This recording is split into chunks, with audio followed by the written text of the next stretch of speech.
There are some very, very strict boundaries and guidelines that we need you to go by. It's not fair! Do everything with a good attitude. If you don't come up now, I'm cutting your internet privileges. Mom, jeez. This house is not a democracy. We are in charge. You're the worst parent ever!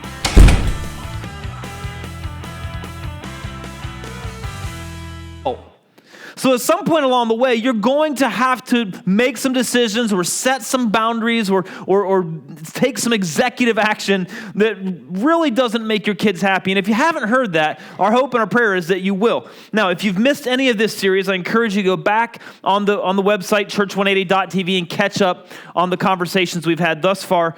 But today we're going to talk about a topic that some of you in this room are going to be like, why are we talking about this? And some of you in this room are going to be like, I'm glad I don't have to talk about this anymore. And some of you in the room are going to say, oh man, I've got to have that conversation. And some of you in the room are going to be like, am I sure I want kids? We're going to talk about sex. And let me tell you why we're going to talk about sex. Because everybody's talking about it, except, unfortunately, the church.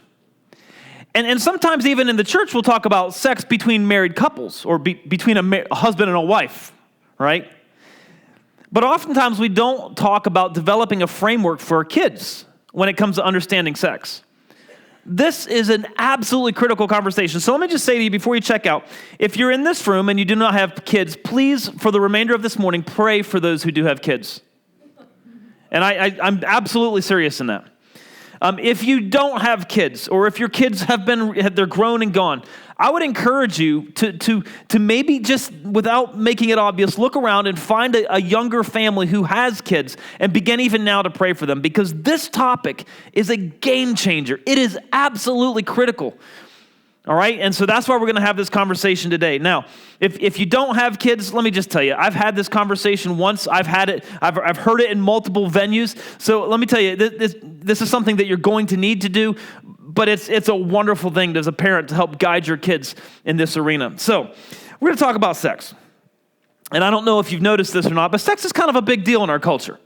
In fact, I got online and I Googled sex, and I didn't do an image search. I just want to encourage you to not do an image search, but I did do a word search, a web search, and because I just wanted to see like where is this in terms of what we're talking about? Where is this idea of sex?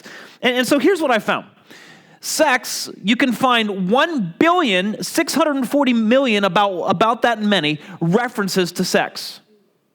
1,640,000,000 references to sex. So then I Googled taxes, because we think about taxes from time to time, and there I found you find 1,420,000,000. For those of you who aren't quick with math, you can find 420 million more references to sex than you can taxes. So I thought, well, how about Mac computers? You know, I just got a new Mac computer, so I'm feeling like a Mac guy, right? I Googled Mac, and you can find 1,080,000,000 references to Mac. I thought, well, where's Jesus stack up in this whole thing? So I Googled Jesus, and you can find about 660 million references to Jesus. You see where we're going with this? People are thinking a lot about sex these days. They're talking a lot about sex these days. How about religion? I mean, it could be any religion, right? 654 million. NFL, 306 million. Not even close to the number one topic, right? Parenting, 205 million.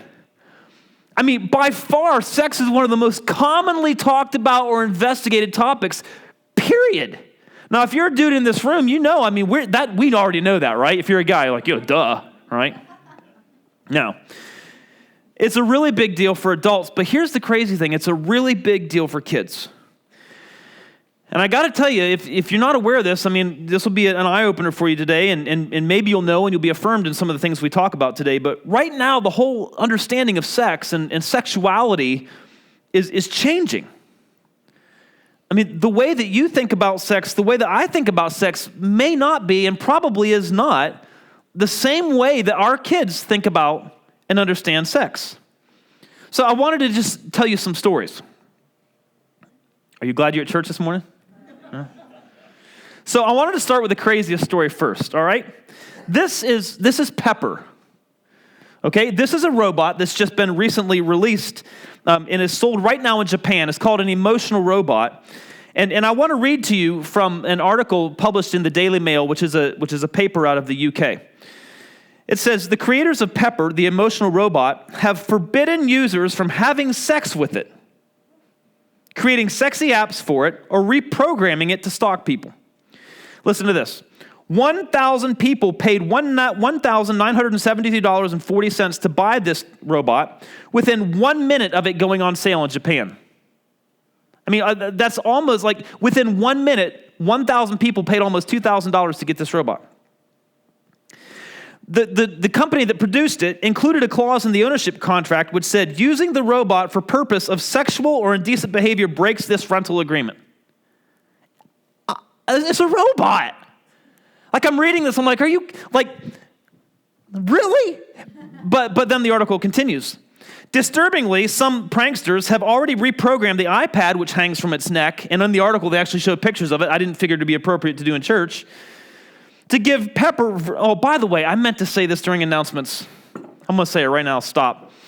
This is going to be I'm going to be very clear and very frank in this conversation. We're going to handle it in adult, we're going to be very mature and adult, but if you have children in here that are small, you might want to think about whether or not they should be in here. Middle school, they should be in here because they're hearing it anyways.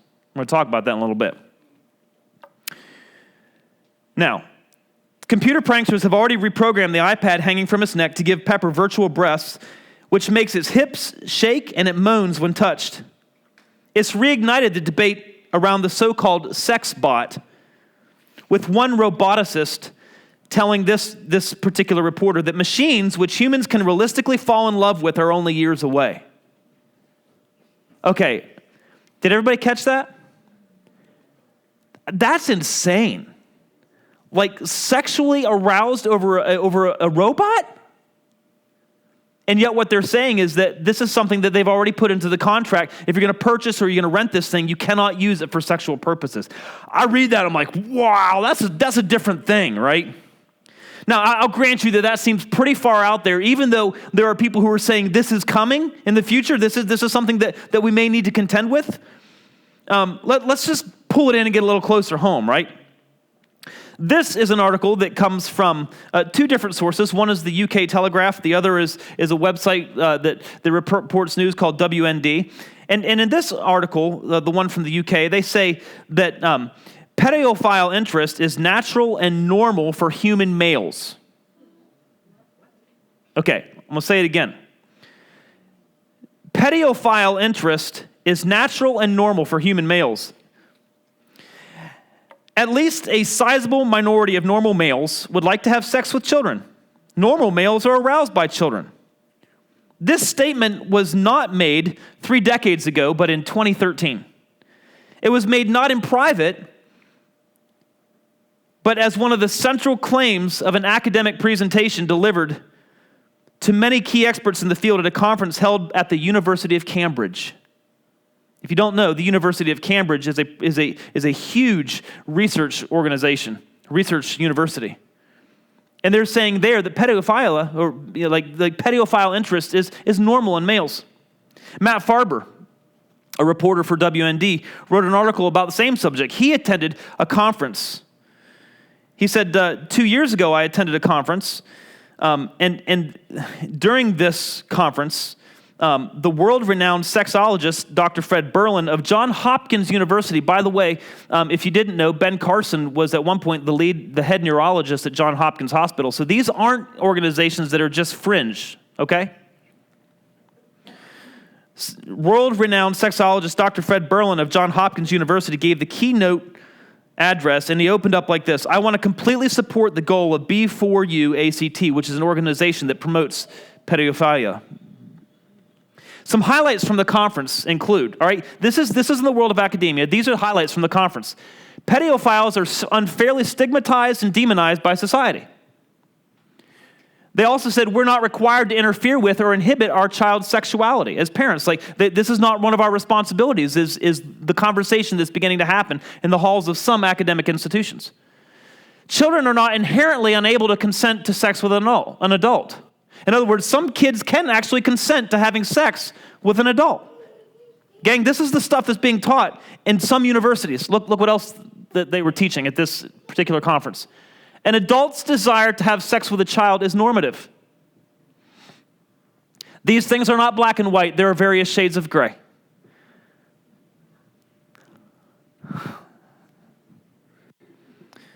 And I will tell you further that there is right now in the world of academics to have pedophilia recognized as an orientation, just like homosexuality has been normalized. So now, for instance, there was a time when homosexuality was not recognized as an orientation. Did you know that? It was recognized. It was called a disorder. Now it's been recognized as an orientation, a sexual orientation. There is a move right now in the world of academics to have pedophilia, which is the act of having sex with a child, recognized as an orientation. It's an orientation. This is the stuff that's happening out there. Let me show you another story. This one comes from ABC. The 2020. You guys have seen ABC 2020 show, right? I'm going to read to you from this article.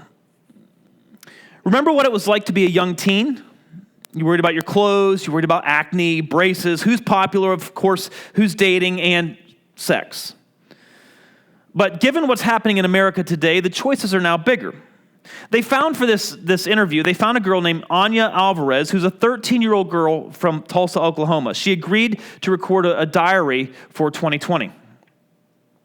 In it, she describes her transition from childhood to adolescence. When I was 5, she said, it was like, should I give him a toy or not? Now it's, should I smoke weed? Should I have sex?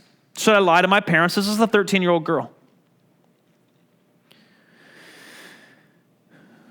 This week, this is ABC reporting, Newsweek magazine highlights a government report that says the percentage of high school kids having sex dropped this past decade to 46%. So it dropped to about 1 in 2 kids having sexual activity. And more than that are having oral sex. These are our kids. Now they go back to Anya, the young girl whom they're interviewing. She said there's one girl at our football games that gave oral sex to 5 different football players. The reporter said, students told us that some kids are having sex in school bathrooms and hallways, even in classrooms. At a middle school outside of Baltimore, Maryland, a couple of 12-year-olds had oral sex in their science class. Their classmates watched and their teacher didn't see them. And the kids say it happens at home too, and we, the parents, almost never know. Can I tell you that I hear this stuff and I read this stuff, and then I talk with school officials, and what I realize is that what's happening in Oklahoma and what's happening in Maryland is happening right here too. It's happening with your kids and my kids in our classrooms, in our school environments. It's crazy what's happening right now sexually. They go on and they say, in this article, they say, is this where the sexual revolution has taken us? Middle school kids feeling pressured to have sex? This is ABC, not a noted conservative organization. The reporter goes on in this article and talks about this. She said, when I asked the parents what sex was, they gave pretty straightforward answers. For instance, they said any contact with genitals with another person, or oral sex and touching of genitals. The kids' definition was different. They said petting or touching wasn't sex. They said oral touching or oral sex wasn't sex. And then she said this. Look at this. Whatever the definition, Rothman says, our kids want to hear from us. They will listen, she says, because underneath the adolescent's bravado, parents remain the primary influence in their lives. And before we go any further, let me just say this. There is so much crazy sex stuff going out there. I mean, it's happening.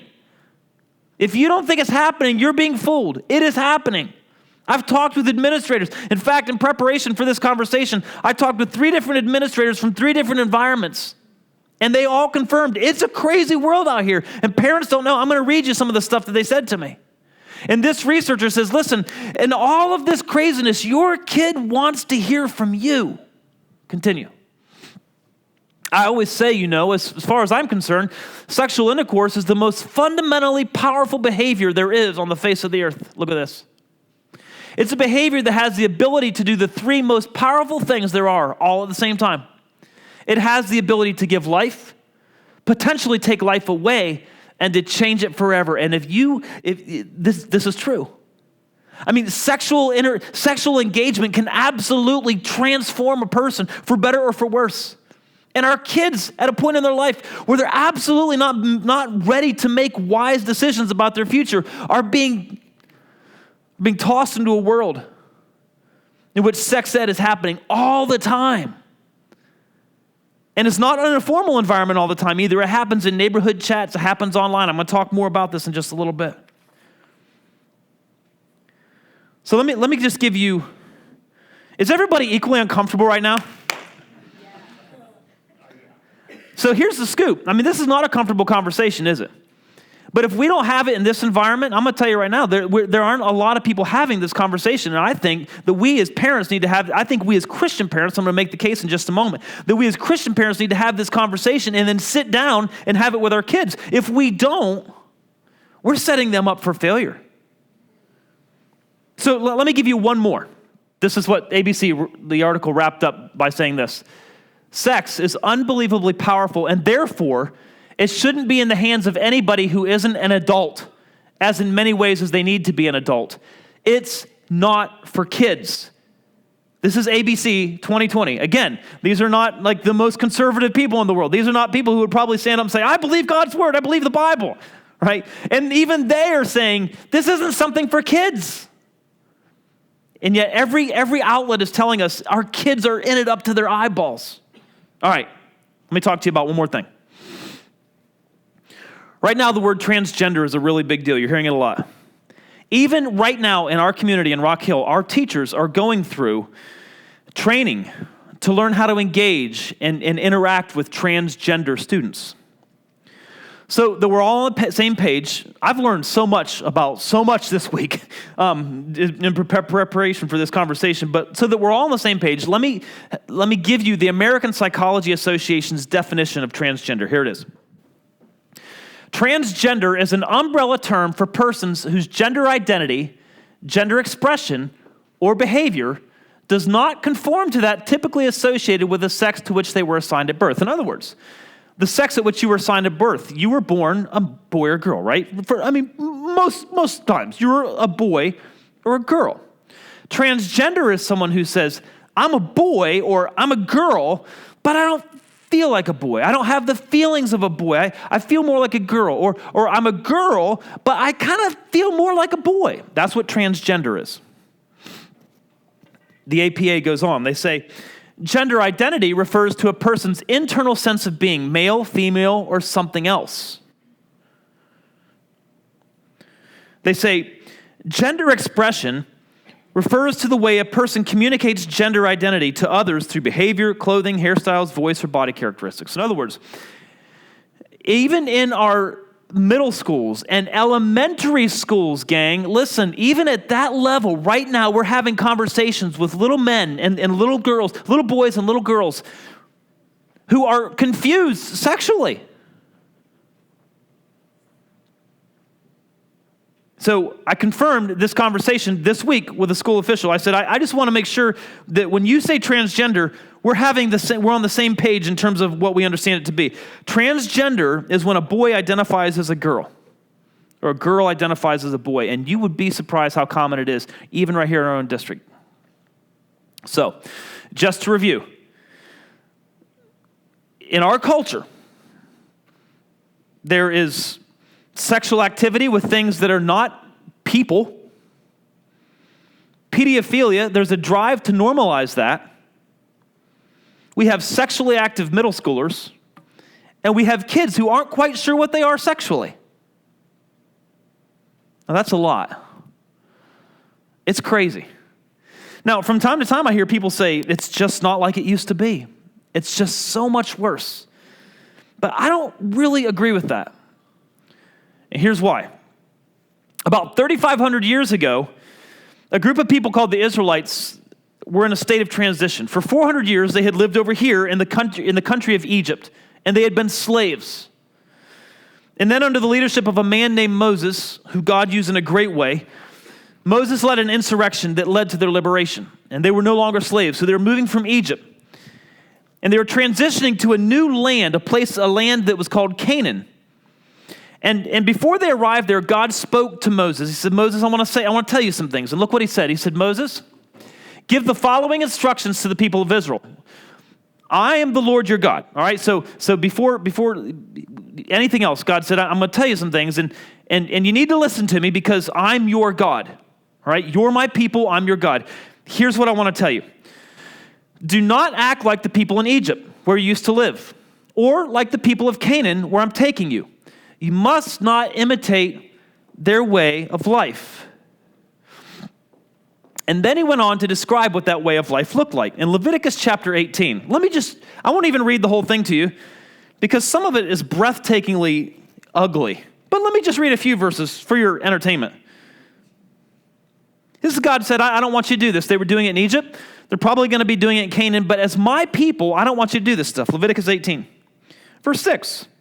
You must never have sexual relations with a close relative. I am the Lord.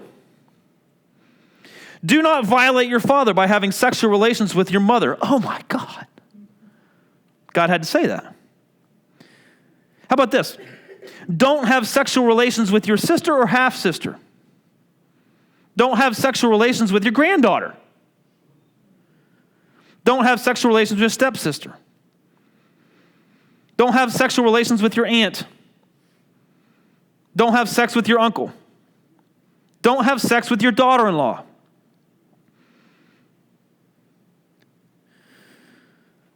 While your wife is living, don't marry her sister and have sex with her. Don't have sex with your neighbor's wife. He just goes on, don't have sex with an animal. He just goes on and on and on. I read this stuff, I'm like, oh my God, really? That's really? And then I stop and think about all the stuff we just talked about, and here's what I realize. I don't think people's hearts are much different today than they were back then. I don't think people have changed that much. Here's what's changed. I think what's changed is technology and accessibility, which allows us to see the craziness of humanity.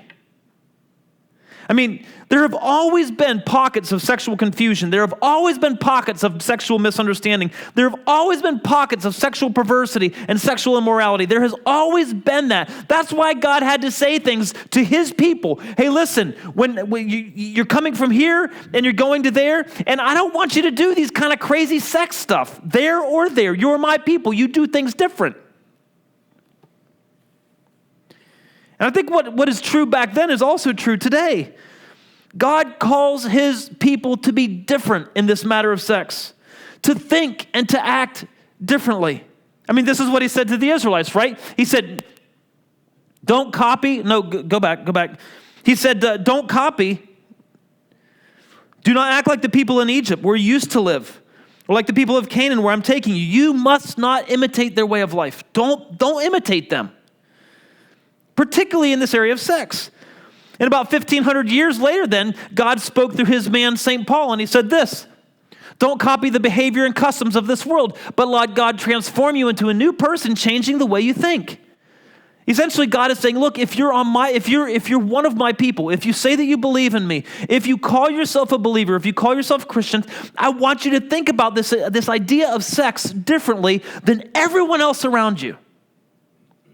It has always been that way. So what I want to do this morning is I want to show you what we as Christians believe God has to say about sex, and then give you 3 ideas that will help your kids to navigate these times. This is what St. Paul wrote in 1 Thessalonians 4. God's will is for you to be holy, so stay away from all sexual sin.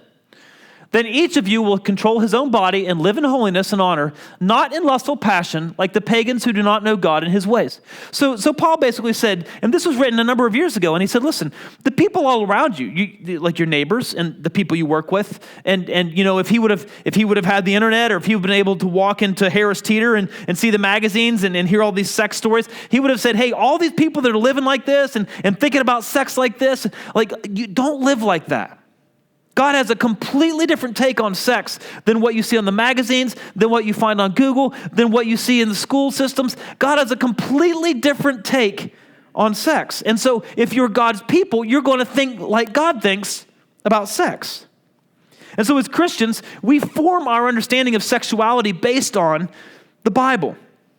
We believe that God has outlined what he wants about sex regarding this matter. And probably the most concise definition of what God wants about sex comes from a letter in the Bible. It's written to the Hebrews, right? The letter of Hebrews. And this is what this says. Hebrews chapter 13, verse 4. Give honor to marriage and remain faithful to one another in marriage. God will surely judge people who are immoral and those who commit adultery. And in this context, he's saying, look, there's an environment for sex. It's inside of marriage. That's where sex happens. Now, a few years ago, we actually we took about 4 weeks and we taught through the book of Song of Solomon. Did anybody remember that?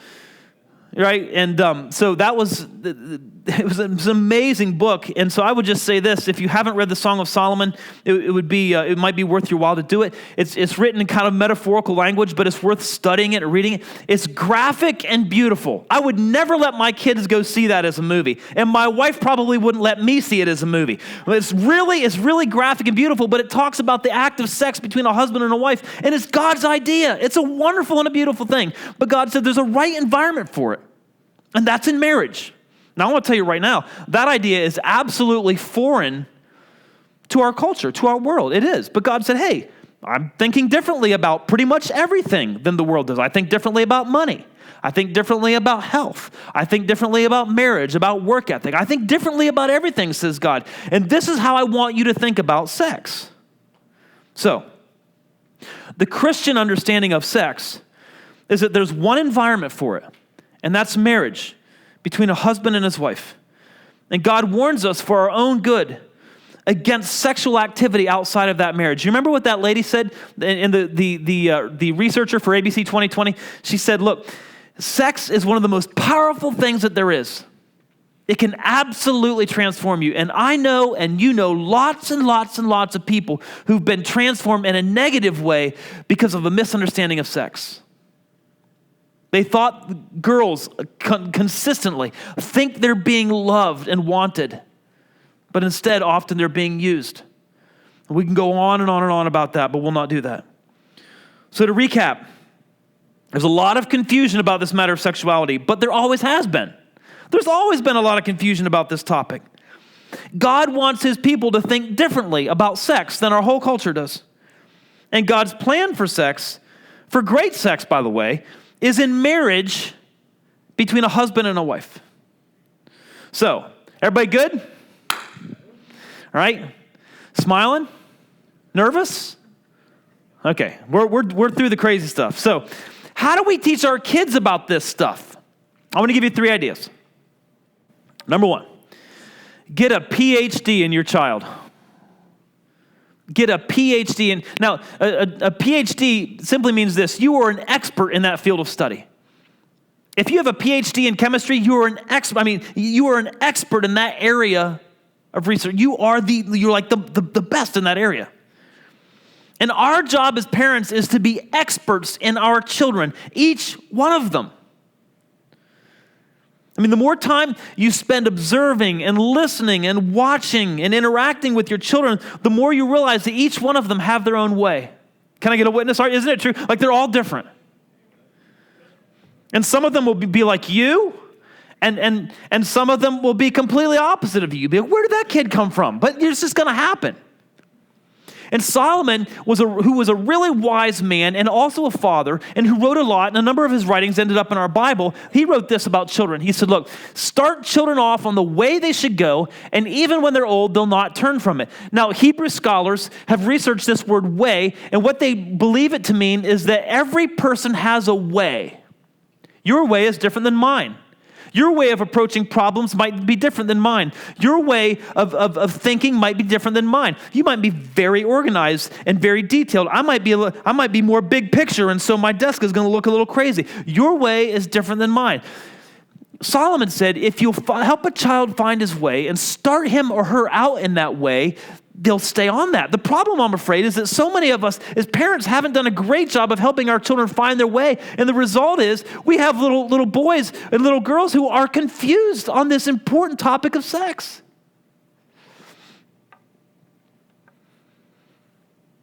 And I would just say this to you as parents, to us, to me. The best way to become an expert in your child is simply to spend time with your child, to listen, to watch, to engage. And each of your children will most likely respond to this whole idea of sex differently. And your job as an expert in your child is to figure out the best way to communicate with them about this important subject. Now, in preparation for this conversation, as I mentioned earlier, I've actually talked with 3 different school officials. And 2 of the 3 mentioned social media and the impact that it has on our kids. And this is, I want to read you what one official said to me. He said, "It's a real challenge. If parents are aware, though, it helps a lot." I'm reading the wrong conversation to you. That was rewind, right? He said, as far as parents in middle school talking about sex, I don't think that those parents really understand the kind of access kids have with technology to pornography. This is someone who works with hundreds of kids. I also don't think they understand social media and what it forces girls to feel like they have to do. For example, you see middle school girls with Instagram and Facebook pictures that you might call sexy pictures. Funny faces, puckered lips, pose. Whew, that was a bad slip right there. Sorry. So let's start again. Funny faces, puckered lip poses. They almost have to, this is talking about girls, they almost have to take on 2 different personas, one for social media and one for the kind of kid they really are. Are you hearing this? Boys don't quite face that same level of pressure in middle school. But I think the access to pornography really has shaped what they believe is true about sex. It's very unhealthy, it's a very unhealthy take on what sexuality is all about. This is middle school. These kids see porn, and not just pictures. They actually see it being done, and not just normal sex. Crazy stuff that would like you would die if you saw this stuff. Part of being an expert on your child is being engaged in their world, the big, new, scary world of social media. Now, the same person who sent me this note about the impact of social media on our kids says technology has made parenting a much tougher job. It's true. Now, you can limit their social media, absolutely, but let me tell you, they have friends who have parents who aren't limiting access to social media. Now, that person that sent me this note is probably right, but that doesn't mean that we don't take initiative and become experts in our kids. And I would just simply urge you to discover your child's way. Be an expert on your child. Know who their friends are. Know how they're communicating.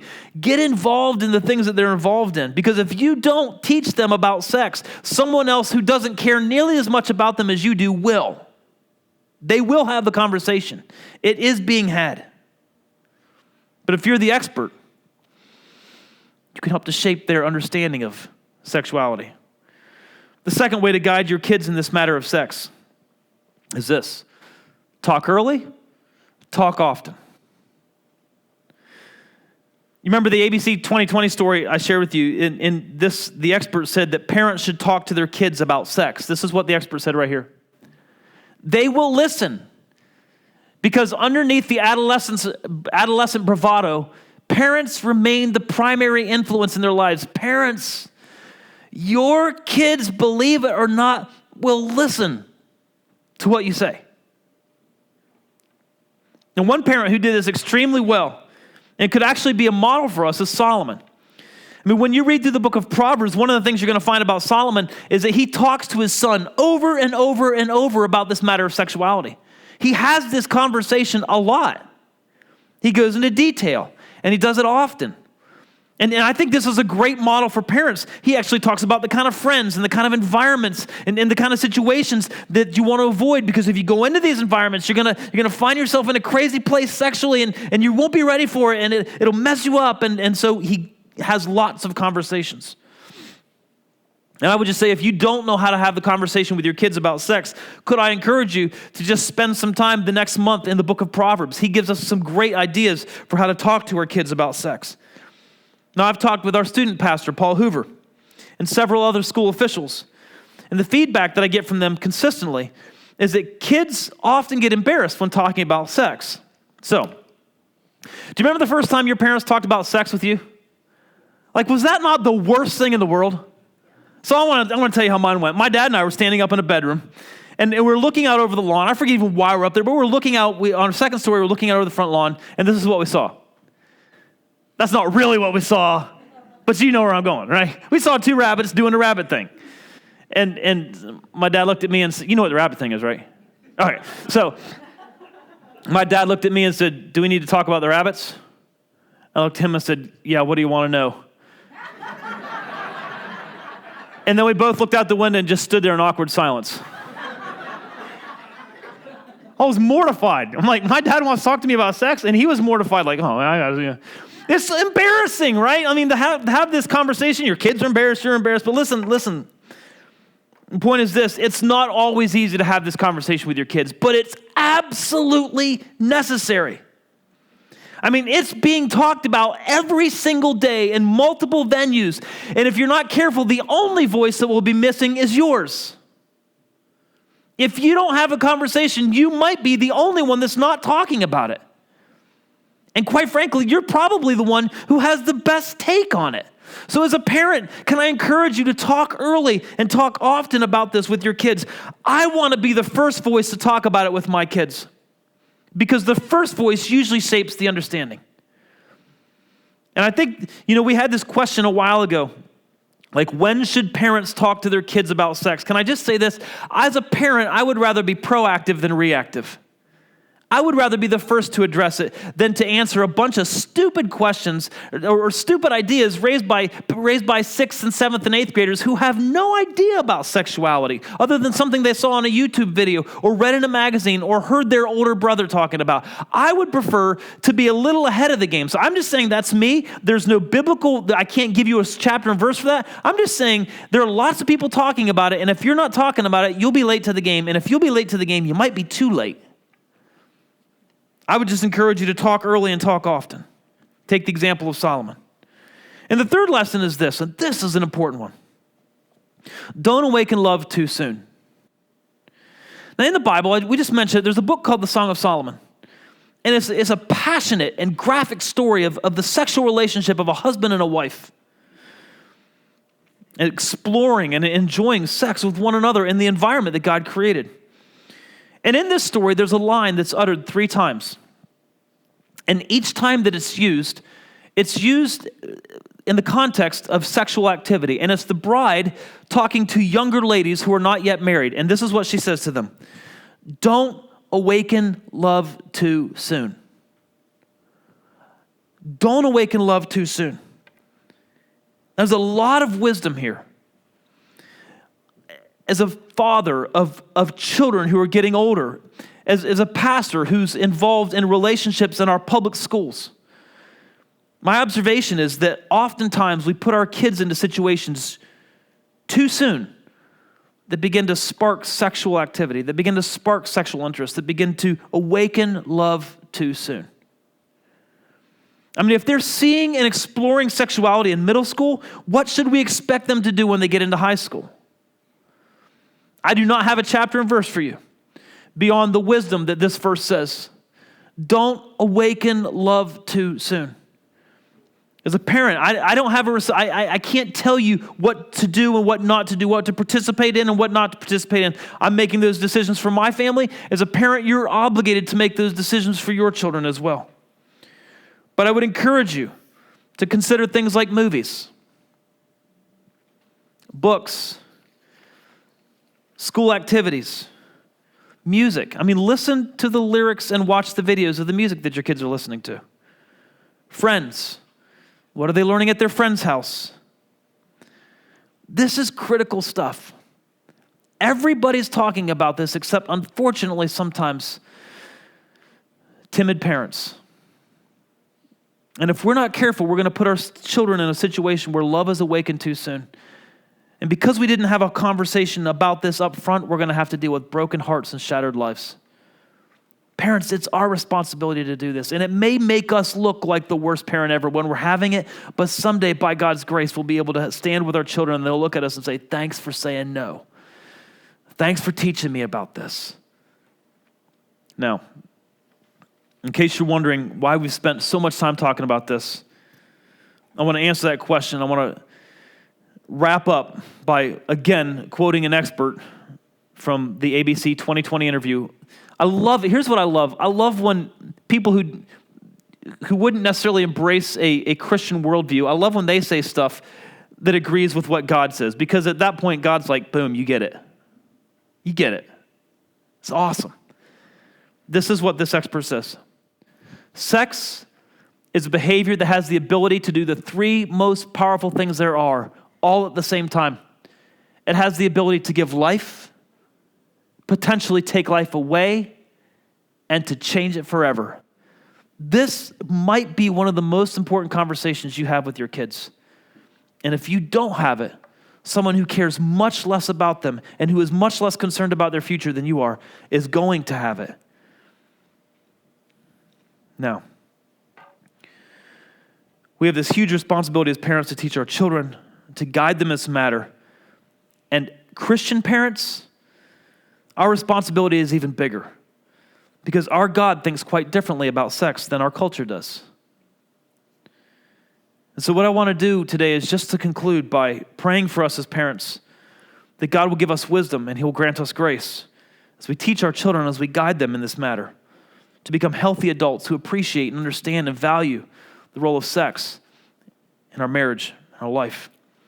And I would also just reach out to you who are older and your kids are gone, your kids are raised, to pray for us, younger parents. And younger parents, I would encourage you to reach out to people who've already raised their kids and seek their counsel and seek their advice. And this is the beauty of the church. We can work through these things together, right? I would encourage you to do that. So let's pray.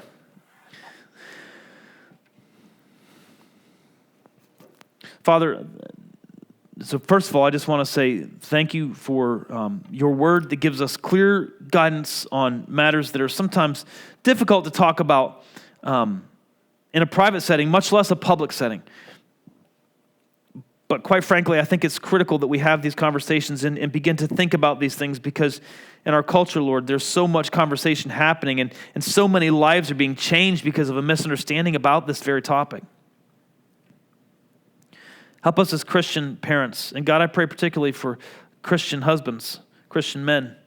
We'll take a lead on this. We'll guide our families. I pray, Lord, for men and women in this room who have children who are going to have this conversation soon, or may have already had it and need to go back and have it again. I pray that you would give them grace and wisdom. I pray for our children, Lord, growing up in a world that just doesn't have a real clear picture of what sex is all about and sexuality is all about and the environment that it was created to take place in. I pray, Lord, that we would be quick to love those who don't understand what it is that you want. I pray that we would be slow to judge. And I pray, Lord, that we would put our arms around those who may be confused and just love them well. Father, I pray for all of us in this room that we would encourage one another, that we would love one another, that we would support one another as we have these conversations. At the end of the day, Lord, there would be young men and young women whose future looks completely different because their parents, who are maybe sitting in this room, chose to think through and have these conversations with their kids. We love you, Father. Thank you for your word that gives us insight on these matters. We pray your grace on all of us today. And we'll give you the praise for this in Jesus' awesome name. Amen.